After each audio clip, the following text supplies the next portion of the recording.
Nous sommes dans la partie rurale de Garoua. C'est le 3e arrondissement de la ville. Le reste des habitations détruites nous accueille ici, au quartier Massa, dans la localité de Boclé. Cette destruction est l'expression de la colère de cette communauté qui soupçonne le décès d'un des leurs. Depuis la nuit du 27 au 28, il n'est jamais rentré. C'est comme ça que nous avons entrepris des recherches. Toute la brousse là, on lasse de rechercher. En effet, le crime n'est jamais parfait, hein, vous voyez. Quelqu'un en passant là a trouvé qu'on a fermé un puits et ce puits dégageait une mauvaise odeur. Ce qui est curieux, ça a été une manœuvre très orchestrée. Quand les sapeurs arrivent, ils trouvent que le corps, quand on a mis le corps, on a mis d'autres déchets et du sable, du gravier. Ouais, c'était une manière d'enterrer le gars et faire oublier le crime.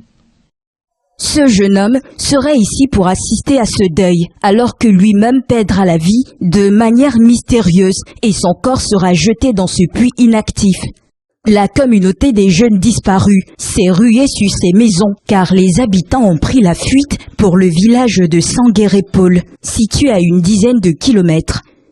Mais on ne sait pas avec qui, avec un ennemi invisible qui aurait été le bourreau de ce garçon qui est décédé. Les enquêtes ont été ouvertes par le procureur de la République et délivrer très certainement, n'est-ce pas, le résultat.